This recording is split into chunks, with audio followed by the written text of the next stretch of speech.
ಅಪ್ಪ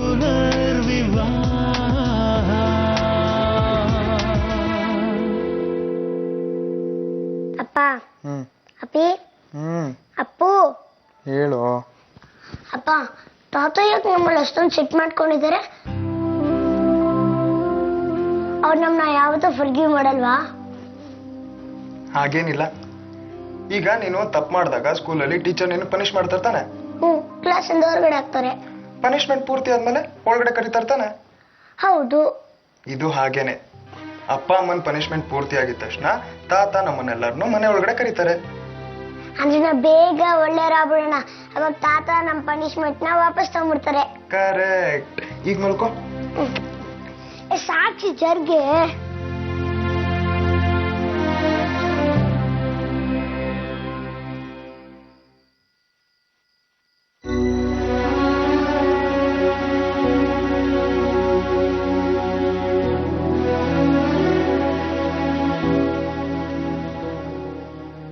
ಆರ್ತಿ ಅವರೇ,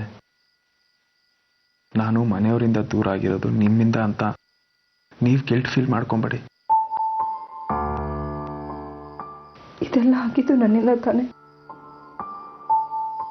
ಮನೆಯವರಿಂದ ದೂರ ಆದಾಗ ಅವ್ರ ಬೆಲೆ ಏನು ಅಂತ ನಮಗೆ ಗೊತ್ತಾಗುತ್ತೆ. ನಾವು ಮನೆಯವರಿಂದ ದೂರ ಆದ್ಮೇಲೆ ಅವ್ರ ಪ್ರೀತಿ ಎಂಥದ್ದು ಅಂತ ಅರ್ಥ ಆಗೋದು.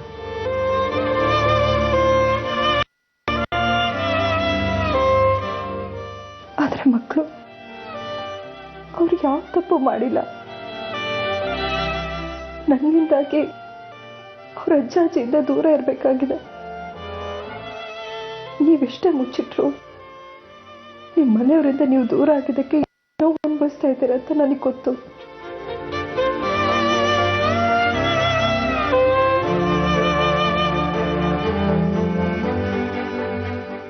ನೀವು ಅವರಿಂದ ದೂರ ಆಗಿರೋದಕ್ಕೆ ಬೇಜಾರಾಗ್ತಿದೆ ಅಲ್ವಾ?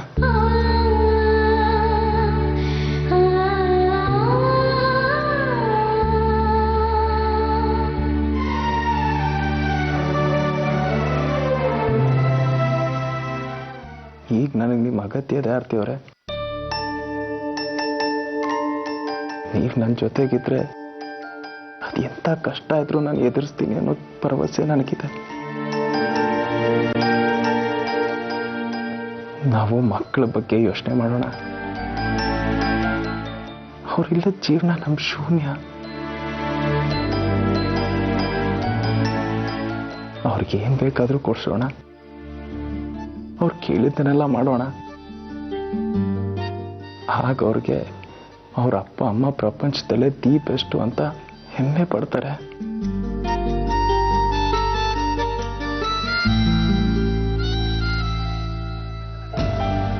ನೀವು ಇದೇ ರೀತಿ ನನ್ನ ಜೊತೆಗಿರಿ. ಏನೇ ಸಮಸ್ಯೆ ಪತ್ರೂ ಗೆಲ್ತೀನಿ ನಾನು.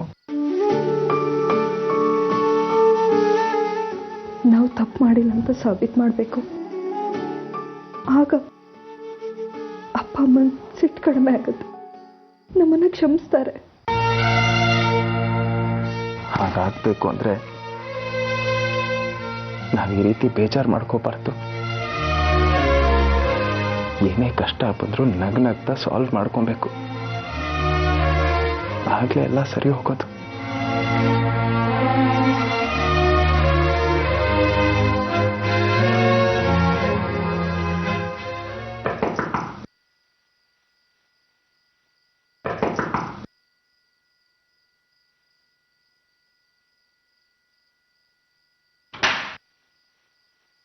ನೀವು ಮಾತಾಡಿದ್ದನ್ನು ನಾನು ಕೇಳಿಸ್ಕೊಂಡೆ. ಮಕ್ಕಳಿಗೋಸ್ಕರ ನೀವಿಬ್ರು ಒಬ್ಬರನ್ನೊಬ್ಬರನ್ನ ಅರ್ಥ ಮಾಡ್ಕೊಂಡು ಜೀವನ ಮಾಡಿದ್ರೆ ಎಲ್ಲ ಸರಿ ಹೋಗುತ್ತೆ. ನಮ್ಮ ಮನೆ ಮೇಲೆ ಅದು ಯಾರು ಕಣ್ಬಿತ್ತೋ ಏನೋ, ಏನಾದ್ರೂ ಒಂದು ಎಡವಟ್ಟು ಆಗ್ತಾನೇ ಇರುತ್ತೆ. ಅಮ್ಮ, ನೀವ್ಯಾಕೆ ಚಿಂತೆ ಮಾಡ್ತಾ ಇದ್ದೀರಾ? ಇದು ನಮ್ಮ ಸಂಬಂಧಗಳನ್ನ ಪರೀಕ್ಷೆ ಮಾಡೋ ಸಮಯ. ಇದರಲ್ಲಿ ನಾವು ಗೆದ್ರೆ ಮುಂದೆ ನಮ್ಮನ್ನ ಯಾರು ಬೇರೆ ಮಾಡೋದಕ್ಕಾಗಲ್ಲ. ನೋಡು, ನಾನು ಮಾತಾಡ್ಕೊಂಡು ಬಂದು ಕೆಲಸನೇ ಮರ್ತೋದೆ. ಆರ್ತಿ ತಗೋ, ಬೆಳಿಗ್ಗೆಯಿಂದ ನೀನೇನು ತಿಂದಿಲ್ಲ. ಬಸರಿ ಹೆಂಗಸು ಹಂಗೆ ಇರಬಾರ್ದು. ತಗೋ, ಹಾಲು ಕುಡಿ. ಅಮ್ಮ, ಅಪ್ಪ ಅವ್ರ ಬಗ್ಗೆ ನೀನು ಚಿಂತೆ ಮಾಡಬೇಡ, ನಾನು ಮಾತಾಡ್ತೀನಿ. ಆರ್ತಿ ತಗೋ, ಹಾಲು ಕುಡಿ. ಹೀಗಾಯ್ತಲ್ಲ ಅಂತ ಚಿಂತೆ ಮಾಡಿ ನಿದ್ದೆ ಕೆಟ್ಟು ಆರೋಗ್ಯ ಹಾಳು ಮಾಡ್ಕೋಬೇಡ. ನೆಮ್ಮದಿಯಾಗಿ ಹಾಲು ಕುಡಿದು ಮಲ್ಕೋ, ಎಲ್ಲ ಸರಿ ಹೋಗುತ್ತೆ. ತಗೋ ತಗೋ.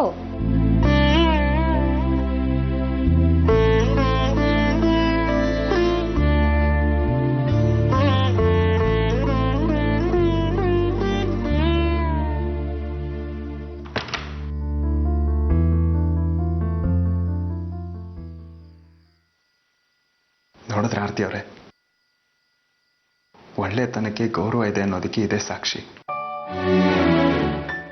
ನೀವೇನೇ ಸುಳ್ಳು ಹೇಳಿದ್ರು, ಮೋಸ ಮಾಡಿದ್ರು ಅಮ್ಮಂಗ ದೊಡ್ಡದು ಅನ್ಸ್ಲೇ ಇಲ್ಲ. ನೀವು ಮಾಡಿರೋ ಒಳ್ಳೆತನನ ತಾಳಿ ಹಾಕಿ ನೋಡಿದ್ದಾರೆ. ಹಾಗೆ ಅಪ್ಪಂಗೂ ಒಂದಲ್ಲ ಒಂದಿನ ನಿಮ್ಮ ಬೆಲೆ ಗೊತ್ತಾಗತ್ತೆ, ಎಲ್ಲ ಸರಿ ಹೋಗುತ್ತೆ. ಹಾಲು ಕುಡೀರಿ.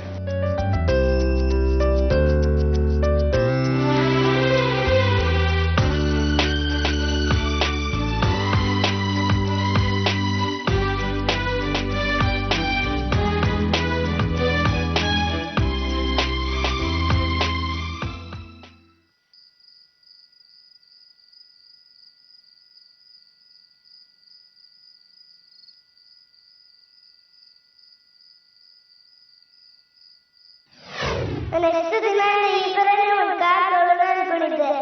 ಯಾರು ಬಂದಿದ್ದು? ಅಪ್ಪ ತಾನೇ? ಐ ಲವ್ ಯು ಅಪ್ಪ.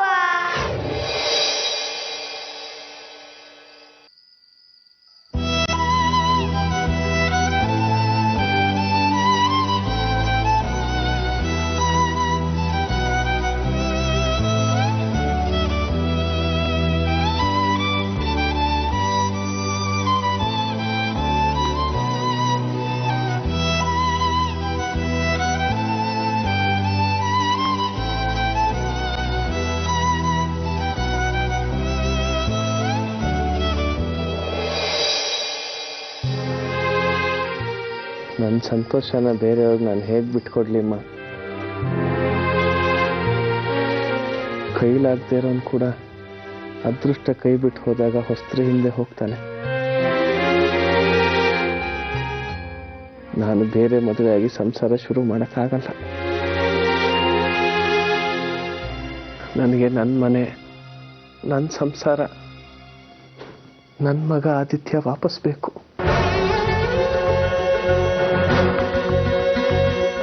ನನ್ನ ಮಗ ಆದಿತ್ಯ ನನಗೆ ವಾಪಸ್ ಬೇಕು.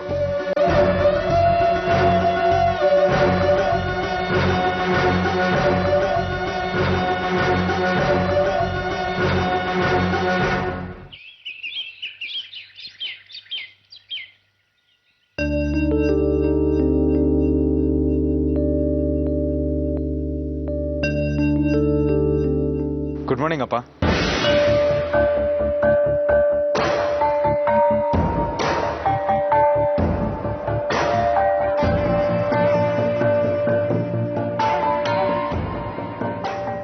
ಗಾಯತ್ರಿ, ಗಾಯತ್ರಿ, ಪೇಪರ್ ನೋಡ್ದ? ಅಲ್ಲೇ ಟೀಪಾಯ್ ಮೇಲೆ ಇಟ್ಟಿದ್ದೀನಿ. ಕಾಣಿಸ್ತಾ ಇಲ್ವೇ? ರವಿ ಏನಾದ್ರು ತಗೊಂಡ? ಅವನಿನ್ನೂ ಎದ್ದೇ ಇರಲ್ಲ. ಓದೋಕೆ ಅಂತ ಪೇಪರ್ ತಗೊಂತಾರೆ, ಎಲ್ಲಂದ್ರಲ್ಲಿ ಬಿಸಾಕ್ತಾರೆ. ಅಂತ ಅಭ್ಯಾಸ ಇದ್ರೆ ಸ್ವಂತ ದುಡ್ಡಲ್ಲಿ ಕೊಂಡ್ಕೋಬೇಕು. ಮನೆಯವ್ರ ಮಾತಿಗೆ ಬೆಲೆ ಇಲ್ಲ, ಇಂಥ ಸವಲತ್ತೆಲ್ಲ ಬೇಕು.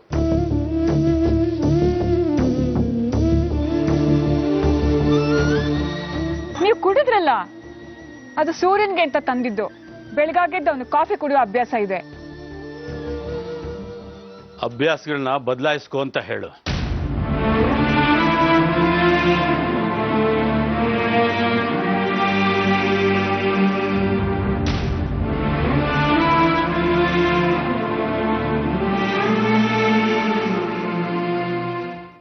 ಅಮ್ಮ ನಂಗೆ ಹೊಟ್ಟೆ ಹಸಿ ಹೋಗ್ತದೆ, ಹಾಲು ಕೊಡು. ಸ್ವಲ್ಪ ತಡ್ಕೊಳ್ಳೋ, ಅಷ್ಟರಲ್ಲೋಗಿ ಮುಖ ತೊಳ್ಕೊಬಾ. ಇಲ್ಲ, ನಾನು ಈಗಲೇ ಬೇಕು.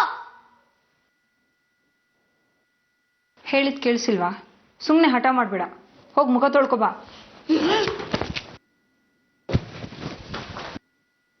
ಕೋತಿ. ಆದಿತ್ಯಂಗೆ ಹಾಲು ಬರ್ಸ್ಕೊ ಬರಕ್ಕೆ ಹೋಗ್ತಾ ಇದ್ದೀನಿ. ನಿಮಗೆ ಕಾಫಿನೂ ಟೀನಾ? ಹಾಲು ತಂದ್ರ? ಅಡುಗೆ ಮನೆಯಲ್ಲೇ ಇರುತ್ತಲ್ಲ. ಅದು ಅವ್ರ ಮನೆದು. ಕಷ್ಟ ಒಪ್ಕೊಳ್ಳೋದು, ಆದ್ರೆ ಬೇರೆ ದಾರಿ ಇಲ್ಲ.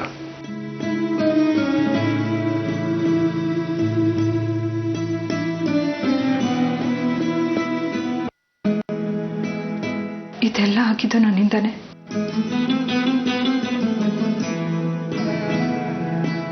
ನೀವೇನ್ ಬೇರೆಯವ್ರ ಆಡ್ತೀವ್ರೆ, ನೀವು ನನ್ನ ಹೆಂಡತಿ.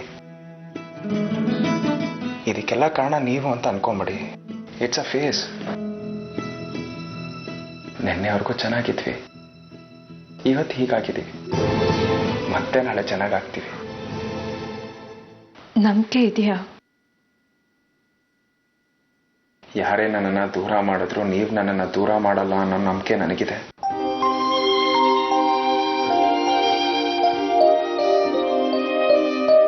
ನಂಬಿಕೆ ಸುಳ್ಳಾಗಲ್ಲ ತಾನೆ.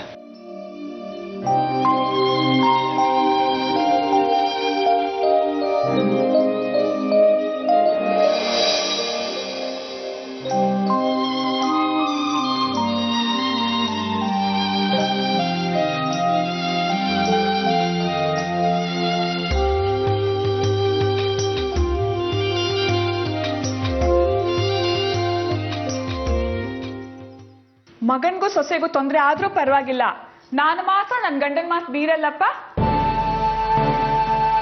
ಸೂರ್ಯಂಗೂ ಆರ್ಚಿಗೂ ಗೊತ್ತಾಗ್ಲಿ ಕಷ್ಟ ಏನು ಅಂತ.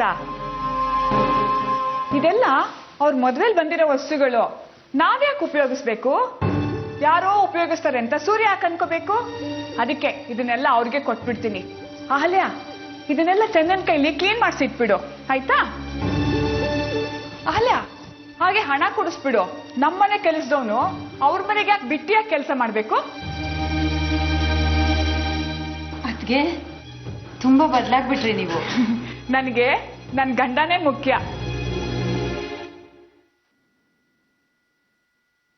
ರೀ, ನಾನು ಹೇಳಿದ್ ಸರಿ ಅಲ್ವಾ? ಒಂದ್ಸತಿ ಬೇರೆ ಆದ್ರೆ ಬೇರೆ ಆದಂಗೆನೆ. ಗಂಡನ ಮಾತನ್ನು ಕೇಳ್ತಿದ್ದೀನಿ ಅಂತ ಹೀಗೆಲ್ಲ ಮಾಡ್ತಿದ್ಯೋ, ಇಲ್ಲ ಮಗನಿಗೂ ಸೊಸೆಗೂ ಸಹಾಯ ಮಾಡ್ತಿದ್ಯೋ? 7:30 ಆಯ್ತು, ತುಳಸಿ ಪೂಜೆ ಮಾಡ್ಬಿಟ್ಟು ಬಂದ್ಬಿಡ್ತೀನಿ.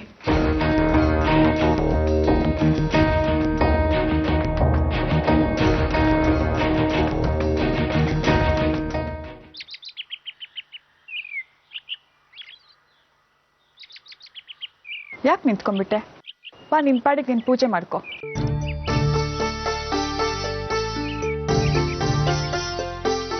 ಬೆಳಿಗ್ಗೆಗೆ ಏನ್ ಮಾಡ್ಕೊಂಡಿದ್ಯಾ? ಇನ್ನೂ ಏನು ಯೋಚನೆ ಮಾಡಿಲ್ಲಮ್ಮ. ಪೂಜೆ ಮುಗಿಸಿ ನೋಡ್ಬೇಕು. ನಾನು ನಿನ್ಗೋಸ್ಕರ ಅಡುಗೆ ಮನೆಯಲ್ಲಿ ಒಲೆ ಮತ್ತೆ ಪಾತ್ರೆ ಎಲ್ಲ ತಯಾರು ಮಾಡಿ ಇಟ್ಟಿದ್ದೀನಿ. ಮನೆಯಲ್ಲೇ ಅಡುಗೆ ಮಾಡ್ಕೊಂಡು ಊಟ ಮಾಡು. ಹೊರಗಡೆ ತಿಂದು ಆರೋಗ್ಯ ಹಾಳು ಮಾಡ್ಕೋಬೇಡ. ನಿಂತ್ಕೊಂಡು ಕೇಳಿಸ್ಕೋಬೇಡ, ಯಾರಾದ್ರೂ ನೋಡ್ತಾರೆ. ಪ್ರದಕ್ಷಿಣೆ ಹಾಕ್ತಾ ಕೇಳಿಸ್ಕೊ. ನಡಿ. ಅಡುಗೆ ಮನೆಯಲ್ಲಿ ಹಾಲು ಕಾಯಿಸಿಟ್ಟಿದ್ದೀನಿ, ಅದನ್ನ ಮಕ್ಳಿಗೆ ಕೊಡು. ಕಾಫಿ ಮಾಡಿ ಓವನಲ್ಲಿ ಇಟ್ಟಿದ್ದೀನಿ ನಿನ್ಗೂ ಸೂರ್ಯನ್ಗೆ, ಅದನ್ನು ತಗೊಳ್ಳಿ. ನೀನು ಸುಮ್ಮನೆ ಅಡುಗೆ ಮನೆಗೆ ಬಾ, ನಾ ಹೇಳ್ತಾ ಹೋಗ್ತೀನಿ, ನೀನು ಮಾಡ್ತಾ ಹೋಗು. ಏನು ಎತ್ತ ಅಂತ ಏನು ಕೇಳಬೇಡ ನನ್ನ. ಸರಿ ಅಮ್ಮ, ನೀವು ನನ್ನನ್ನು ಇಷ್ಟೊಂದು ಚೆನ್ನಾಗಿ ಅರ್ಥ ಮಾಡ್ಕೊಂಡಿದ್ದೀರಲ್ಲ, ನನಗಷ್ಟೇ ಸಾಕು. ಒಂದಲ್ಲ ಒಂದಿನ ಅಪ್ಪನಿಗೆ ನನ್ನ ಅಸಹಾಯಕತೆ ಅರ್ಥ ಆಗಿ ನನ್ನನ್ನು ಕ್ಷಮಿಸ್ತಾರೆ.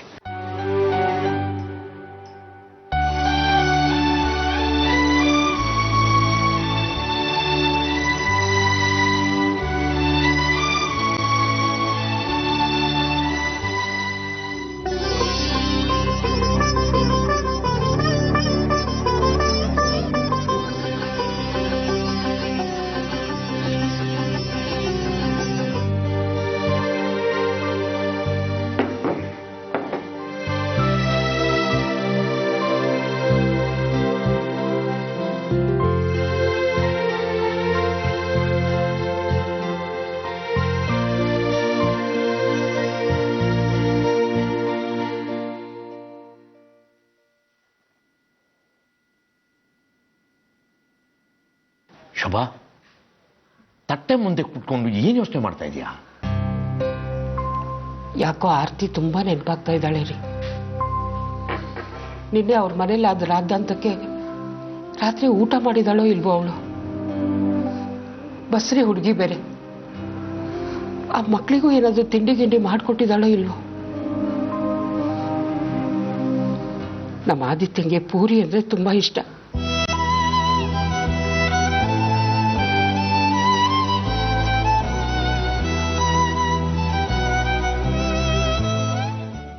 ಅದನ್ನ ನೆನೆಸ್ಕೊಂಡ್ರೆ ನನ್ನ ಗಂಟ್ಲಲ್ಲಿ ಇದಿಲ್ಲ ಎಲ್ಲರೂ. ಶೋಭಾ, ನೀನೇನು ಯೋಚನೆ ಮಾಡಬೇಡ. ಅವಳ ಜೊತೆ ಸೂರ್ಯ ಇದ್ದಾನೆ. ಏನೂ ತೊಂದರೆ ಆಗದೆ ಇರೋ ಹಾಗೆ ಅವ್ನು ನೋಡ್ಕೋತಾನೆ. ಎಲ್ಲ ಆಗಿದ್ದು ಇವನಿದ್ದಾನೆ. ಆ ಶಕ್ಕುನ ಕರೆಸ್ತಿದ್ರೆ ಇಷ್ಟೆಲ್ಲ ಆಗ್ತಾನೆ ಇರ್ಲಿಲ್ಲ.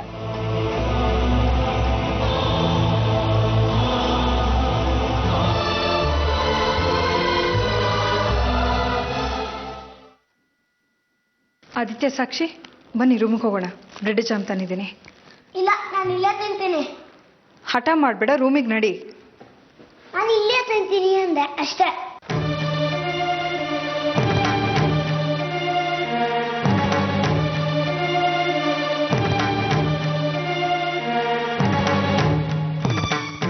ಮಕ್ಕಳಲ್ಲಿ ಯಾರ್ತೀವ್ರೆ? ಸೂರ್ಯ ಅವರೇ, ಮಕ್ಕಳು ಡೈನಿಂಗ್ ಟೇಬಲ್ ಮೇಲೆ ಕೂತಿದ್ದಾರೆ. ಅಲ್ಲೇ ತಿಂಡಿ ತಿನ್ನಬೇಕು ಅಂತ ಹೇಳ್ತಾ ಇದ್ದಾರೆ. ಪ್ಲೀಸ್ ನೀವು ಹೋಗಿ ಅವ್ರನ್ನ ಕರ್ಕೊಂಬನ್ನಿ. ಆಯ್ತು, ನಾನೇ ಹೋಗಿ ಕರ್ಕೊಂಬರ್ತೀನಿ. ನೀವು ಬ್ರೇಕ್ಫಾಸ್ಟ್ನ ರೆಡಿ ಮಾಡ್ಕೊಡಿ.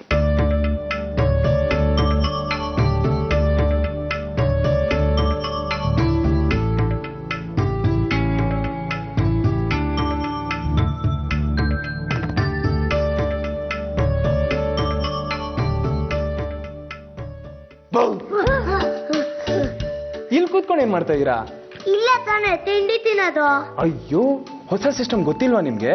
ನಾವ್ ಇಲ್ಲಿ ಕೂತ್ಕೊಂಡು ತಿಂಡಿ ತಿನ್ನೋ ಆಗಿಲ್ಲ. ಯಾಕೆ? ಇಲ್ಲಿ ಕೂತ್ಕೊಂಡು ತಿಂಡಿ ತಿಂದ್ರೆ ಸರಿಯಾಗಿ ಡೈಜೆಸ್ಟ್ ಆಗಲ್ವಂತೆ. ಅದಕ್ಕೆ ನಾವೆಲ್ರೂ ನಮ್ ರೂಮಲ್ಲಿ ಕೂತ್ಕೊಂಡು ತಿಂಡಿ ತಿನ್ನೋಣ, ಓಕೆ?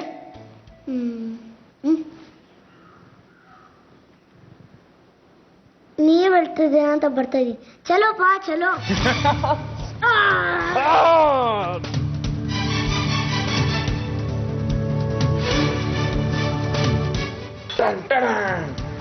ಆದಿ, ಸಾಕ್ಷಿ, ಇಬ್ರು ಹೋಗಿ ಕೈ ತೊಳ್ಕೊಂಬನ್ನಿ. ಏನ್ ತಿಂಡಿ? ಬ್ರೆಡ್. ಬ್ರೆಡ್. ನಾನು ನಂಗ್ ಬೇಡ. ಆದಿ, ಪ್ಲೀಸ್ ಆದಿತ್ಯ, ಇವತ್ತೊಂದಿನ ಅಡ್ಜಸ್ಟ್ ಮಾಡ್ಕೊಳ್ಳೋ. ಇಲ್ಲ ಅಂದ್ರೆ ಇಲ್ಲ, ನಂಗ್ ಬೇಡ. ಆದಿ, ನಿಂತ್ಕೋ.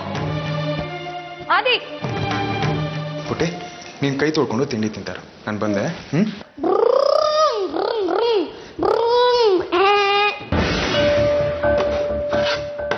ಹಾಯ್, ಅಜ್ಜಿ ಪೂರಿ ಯಾಕೆ? ಬಡಿಸ್ಲಾ? ತಾತ, ನಂಗೆ ಪೂರಿ ಬೇಕು. ಯಾಕೆ ನಿಮ್ಮಮ್ಮ ತಿಂಡಿ ಮಾಡಿಲ್ವಾ? ಅವ್ರು ಬ್ರೆಡ್ ಕೊಡ್ತಿದ್ರು, ನಂಗೆ ಇಷ್ಟ ಇಲ್ಲ ಬ್ರೆಡ್. ಅಜ್ಜಿ ಪೂರಿ ಹಾಕಿ. ನಿಮ್ಮಮ್ಮ ಏನ್ ಕೊಡ್ತಾರೋ ಅದನ್ನ ತಿನ್ಬೇಕು. ನೀ ಬೇಕಾದ್ರೆ ಬ್ರೆಡ್ ತಿನ್ನಿ, ನಂಗೆ ಪೂರಿನೇ ಬೇಕು. ಅಜ್ಜಿ ಪೂರಿ ಹಾಕಿ. ಆದಿ, ಬಾಯ್ಲಿ. ಅಮ್ಮ, ಅಜ್ಜಿ ಸೂಪರ್ ಪೂರಿ ಮಾಡಿದಾರೆ, ನಾನು ತಿನ್ಬೇಕು. ನಿಂಗೆ ನಾಳೆ ಪೂರಿ ಮಾಡ್ಕೊಡ್ತೀನಿ ಕಣೋ. ಇವತ್ತೊಂದಿನ ಬ್ರೆಡ್ ತಿನ್ನು. ಇಲ್ಲ ಅಮ್ಮ, ನಂಗೆ ಬ್ರೆಡ್ ಇಷ್ಟ ಇಲ್ಲ. ಅದು ಬಾಯಲ್ಲೆಲ್ಲ ಅಂಟ್ಕೊಳ್ಳುತ್ತೆ. ನಂಗೆ ಪೂರಿನೇ ಬೇಕು. ಅಜ್ಜಿ ಪೂರಿ ಹಾಕಿ. ರೀ ಮಗುಕ್ಕೆ. ಗಾಯತ್ರಿ, ಅವ್ರ ಅಮ್ಮನಿಗೆ ಹೇಳು ಮಕ್ಕಳಿಗೆ ಸರಿಯಾಗಿ ಬುದ್ಧಿ ಕಲಿಸು ಅಂತ. ಅವರು ಇವ್ರ ಮುಂದೆ ಕೈ ಚಾಚೋದು ಒಳ್ಳೆ ಸಂಸ್ಕೃತಿ ಅಲ್ಲ.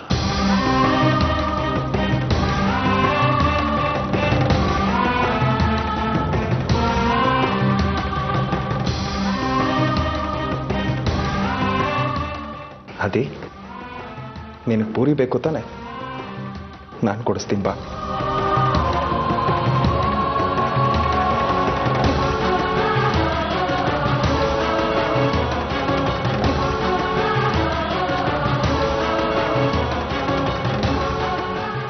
ನಾನು ನೀನು ಸಾಕ್ಷಿ ಆಟಾಡ್ತಿರೋಣ. ಅಪ್ಪ ಹೋಗಿ ಪೂರಿ ತರ್ತಾರೆ.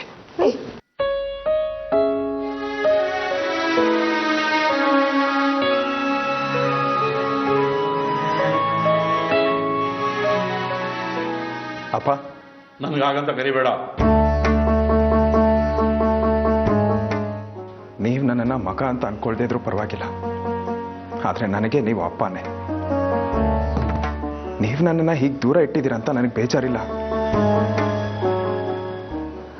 ಆದರೆ ಏನು ತಿಳಿದಾರೋ ಮಗು ಅಪ್ಪ, ಎರಡೇ ಎರಡು ಪೂರಿ ತಿಂದಿದ್ರೆ ನಿಮ್ಮ ಆಸ್ತಿ ಕರ್ಗೋಗ್ತಿತ್ತ ಅಥವಾ ನಿಮ್ಮ ಸ್ವಾಭಿಮಾನಕ್ಕೆ ಪೆಟ್ಟು ಬೀಳ್ತಿತ್ತ? ಹೀಗೆ ಮಕ್ಕಳ ಜೊತೆ ಯಾಕೆ ನಡ್ಕೋತಿದ್ದೀರಾ? ಕಂಡ್ಕೊಂಡವ್ರ ಪ್ರಶ್ನೆಗಳಿಗೆಲ್ಲ ಉತ್ತರ ಕೊಡೋಕ್ಕೆ ನನ್ನ ಹತ್ರ ಟೈಮ್ ಇಲ್ಲ. ಆಯ್ತು ಗಾಯತ್ರಿ, ಪೂರಿ ಹಾಕು. ಆಯ್ತಪ್ಪ. ಇನ್ನು ಮುಂದೆ ನನ್ನ ಮಕ್ಕಳು ನಿಮ್ಮ ಹತ್ರ ಬರ್ತಿರೋ ಹಾಗೆ ನಾನು ತಿಳಿಸಿ ಹೇಳ್ತೀನಿ. ನಮ್ಮ ಸ್ಥಾನ ಏನು ಅಂತ ತಿಳಿಸ್ಕೊಟ್ಟಿದ್ದಕ್ಕೆ ತುಂಬ ಥ್ಯಾಂಕ್ಸ್.